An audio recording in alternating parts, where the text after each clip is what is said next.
Hello and welcome back to How It Was Made, a series brought to you by Contineofy. I'm your host, Josh Hines. Today's video is How Did You Choose Contineofy?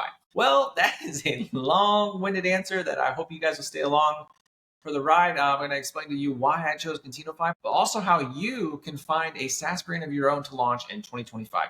So for me, Contineofy is the problem child of the last 15 years. I've got 15 years of experience. Went to school for business administration, minors in psychology and economics.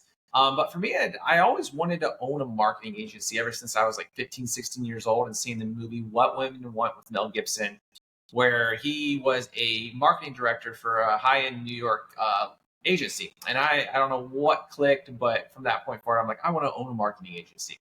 Fast forward to 2024, after about 15 years of experience working with a lot of SaaS companies and even working at Red Hat and IBM running global marketing campaigns, I finally decided that the time was right to go out on my own and start a marketing agency. So thinking through what I wanted to offer, there's obviously a lot of things you can do as a marketing agency. You can come in and help people with their social media, their email marketing, content creation, blogging, video editing. The sky is the limit. It's always funny when I talk to somebody like, hey, I do marketing. It's like, so what do you do? But for me, I really sat down and I'm very much a big fan of not chasing your passions. Yes, we want to enjoy what we do, but let me kind of explain the situation. A lot of people are like, when you want to start your own business, they're like, what are you passionate about? And I think this is the stupidest question you can ask because a lot of things that I'm passionate about, most people aren't passionate about. So the idea of coming up with something that you're passionate about that you might be in the situation where you're like, I don't know what I'm passionate about. That's a whole nother issue.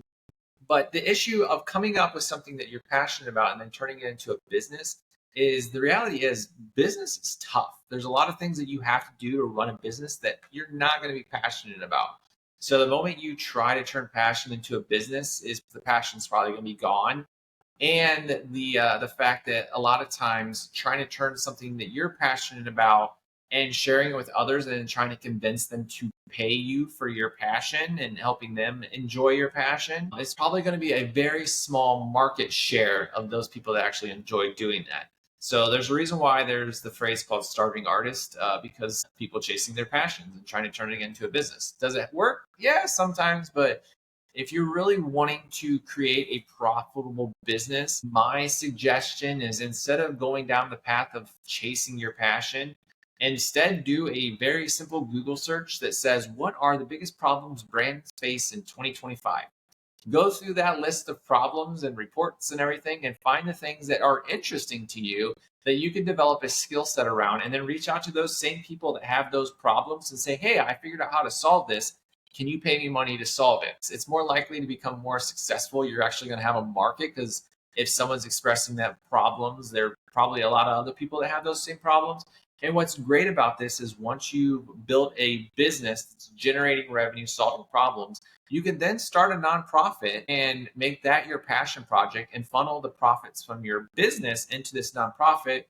Eventually, you can appoint a CEO to run the business, and then you are the director of the nonprofit and doing the things that you're passionate about, and don't have to worry about money and how to convince somebody to enjoy your passion because you have a business that's making a profit for you. So this is kind of the route that I took with Contineofy. Kind of sat down with myself and I'm like, what are the biggest problems that SaaS brands face? And a lot of it is scale and being able to manage a CRM and marketing automation. It's one of those things that a lot of marketers, they like to create the strategy and the content, but don't understand how to distribute it with HubSpot. Salespeople don't necessarily know how to leverage HubSpot. So it's one of those, like, they're still doing one-off meetings. They're still doing a lot of things manually. And a salesperson can only talk to so many people in a day. And then with customer success, a lot of them aren't leveraging HubSpot because the same way that we created a really highly personalized journey and automation for marketing and sales, we can do that same thing when someone becomes a customer and onboards to your platform. So for me, it's like most people don't understand how to fully leverage HubSpot and the investment they made into that platform. So it's kind of a no-brainer for me to say, I want to do HubSpot operations. And it's something that most people don't like to do because there is a degree of technicality that you have to figure out how to go through. And I mean, HubSpot offers a crazy amount of things that most people aren't fully leveraging just because they don't, one, know that it's even available potentially. And two, they just don't have the time to go out and figure out how it all actually works so that they can leverage it appropriately. So for me, it was kind of a no-brainer, especially being an INTJ, that I'm very much processes and systems and like building all of that kind of stuff. So like for me, it was kind of a no-brainer. And like I said, it's something that most people don't like to do. So even though there are a lot of HubSpot solution partners out there, it's still a very small market for me that I felt like it was like I can get some penetration in. So that was the reason why I chose to be a fractionalized operations provider. Thinking through you though, if you're wanting to get into SaaS, there's kind of two routes that I would recommend. One being the most easily way of going about this is that you can literally go on Google and type in SaaS white labels. And what this is going to do is provide you a whole list of brands that will build the software for them and they're selling it themselves. But then they'll also allow you to take that same software, rebrand it, which is the white label part, as your own brand and present it to the world as though it's yours.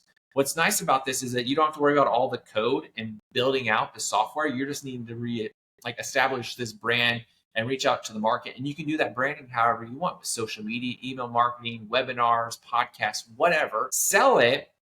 And then the original software company takes a commission, but you're able to grow your own reoccurring revenue.